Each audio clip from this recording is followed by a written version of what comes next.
28번 한국의 사회복지 행정체계에 관한 설명으로 옳지 않는 것은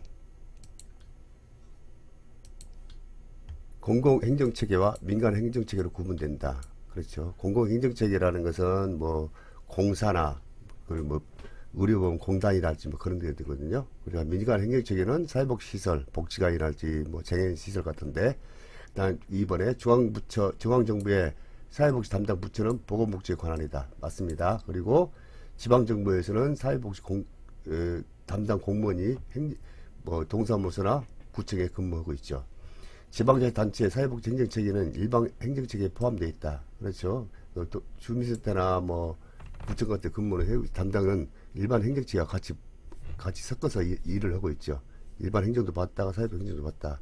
이렇게 혼합을 해서 했죠. 그 다음에 4번 민간 사회복지기관은 국가나 지방자치단체의 보조금을 받지 않는다. 이것은 보조금을 받지 않고서는 사회복지를 할 수가 없습니다. 그래서 국가 예산에도 항상 사회복지 예산에도 항상 포함되고 있죠. 5번 사회복지 행정체계는 여러 영리사업도 포함하고 있다. 그렇습니다. 이건 법적으로 정해져 있어요. 영리사업도 할 수 있다. 그러나 이거 영리사업 이익을 개인이 가져가면 안 되고 공공의 목적으로 사용해야 되죠. 그래서 28번의 정답은 4번이 되겠습니다. 자, 그럼 행정이라는 건 도대체 무엇일까? 그 말하면 정치라는 것은 결단 그런 거거든요. 정치나 사무를 행하는 것으로, 사무는 자신이 맡고 있는 분야의 직책에 관련된 여러 가지 일 처리하는 것이다. 즉 책상에서 문서를 다루는 일을 말한다. 뭐 결과 보고도 계획서 잡고 뭐 그런 거죠. 그다음에 사회복지 행정은 사회복지와 행정이라는 용어의 합성어로 되어 있다. 이게 즉 말해서 클라이언트 욕구를 가진 대상자를 위한 행정을 하며 욕구 충족을 이룰 수 있는 것을 있도록 행정 처리해야 한다. 사회복지 여보 대상자를 대상으로 하는 구호 서비스를 목적으로 하는 것이 협의의 개념이 있고, 국민을 대상으로 복지 양성을 재발 활동을 광의의 개념이 있다. 그러니까 이 협의의 개념은 사회복지시설, 뭐 복지관, 뭐 시설 같은데, 생활시설 같은데, 그 다음에 광의의 개념은 아까도 말했지만 공사나 뭐 공단 그쪽에서 뭐 전 국민을 대상으로 하는 것이죠. 의료보험 공단이랄지 뭐 그런 데서. 그래서 사회복지 행정의 정의를 갖다가 표로 해보면, 일단 정치에서 추상적인 정책을 내세우면 그걸 전환시키죠. 어떻게 전환시키냐? 이것을 서비스 모양으로 서비스를 전환시키고 사적, 공적 사회복지의 총체적인 활동으로 말할 수 있다. 그렇게 바꾸는 것이죠. 뭐 공단에도 갈 수 있고 사회복지시설로 갈 수 있고, 그래서 거기에 관련된 구체적인 서비스와 급여를 제공한다. 뭐 국민연금공단에서는 그 실업수당을 어떻게 제공할 것인지, 그 다음에 민간 사회복지시설에서는 어떻게 서비스를 제공할 건지, 그런 것을 결정하게 되어 있죠. 그러면 사회복지 행정에 대해서 한번 살펴보도록 하겠습니다. 그 광의의 개념이 있고 협의의 개념이 있거든요. 그러면 거기에 대한 주체는 누가 할 것이냐, 그 다음에 거기에 따른 시의 대상자는 누구냐, 그걸 판단해야 할 것 같습니다. 그래서 광의의 사회복지는 크게 말해서 사회복지 행정을 크게 보죠. 그래서 여기서 사회복지 행정 하나 있고, 사회복지시설 행정이 있고, 공공행정복지가 있죠. 그 다음에 민간 복지시설, 사회복지 복지관이랄지 생활시설, 그 다음에 공공복지는 의료보험 공단, 뭐 시설관리 공단 그쪽에서 관리하고 있고요.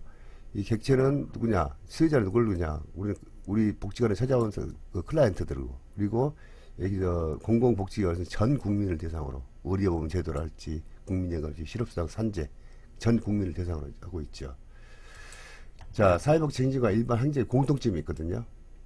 일반 행정은 공공행정을 하는 것이고, 사회행정은 기업 경영을 구분한다. 공공행정과 기업경영, 그렇게 구분하고 있죠. 행정이라는 것은. 그래서 모든 행정은 결과적으로 뭐냐, 문제 해결이다. 그 다음에 이 부분 모여서 체계로 구성된다. 인적 물적 자원을 조직화한다. 공공의 의지를 실현한다. 우리 아까 말했죠. 공공행정이라고, 일반 행정이나 지금 사회복지 공공의 의지를 실현하는 것이다. 업무 조정 및 직무 평가가 꼭 따라야죠. 관리자에 의해서 기획이고 의사결정, 합리적 효과성 평가 7가지 리더십으로 7가지로 평가를 내리죠. 그러면 사회복지 행정과 일반 행정의 차이점이 뭐냐? 사회복지는 독특한 독특한 구조를 가지고 있죠. 조직원, 구성원, 지역사회 참여, 지역사회 밀접하다. 휴먼 서비스, 사회복지, 교육, 의료, 사람을 중심으로 이루어진다.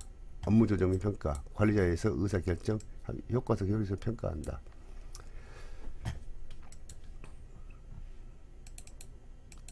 자, 그러면 휴먼 서비스는 뭐고 사회복지 서비스는 뭔가 한번 비교를 분석해 봤습니다. 휴먼 서비스라는 것은 모든 것은 인간 중심이 되죠. 인간 중심. 그리고 휴먼스는 조직의 목표는 불확실하며 애매모호하다.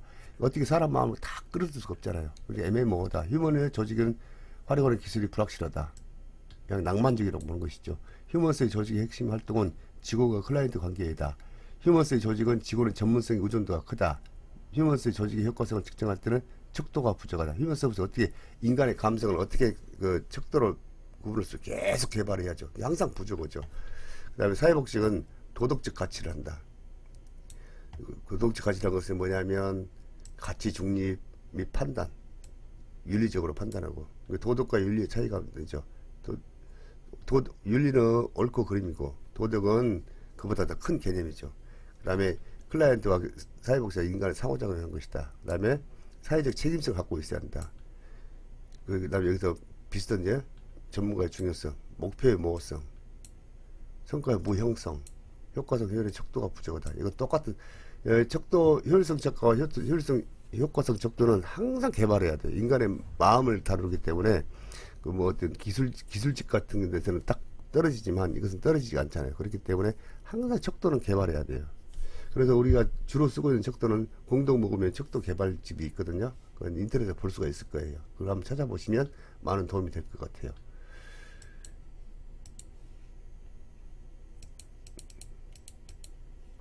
그 다음에 사회복지 행정의 주요 가치는 뭐냐.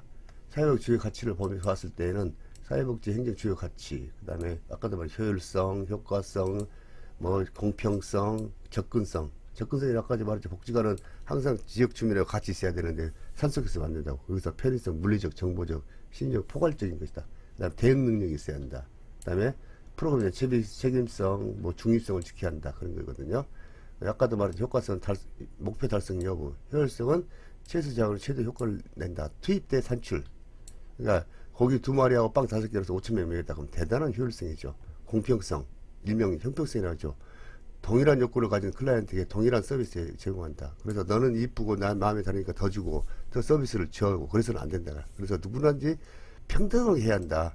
객관적으로 해야 한다. 접근성, 물리적인 접근성에 해결 방법을 모색해야 한다. 지역주민 이용이 편해야 되는데 지역주민 이용이 어려우면 안 되죠. 그다음에 정보의 접근성, 그다음에 심리적 접근성.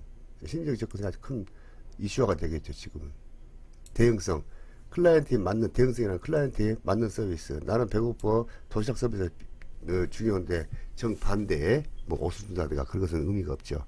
책임성, 효과성과 효율성을 포함하고 있으며 서비스에 대한 정당성을 확보하는 것이다 라고 설명하고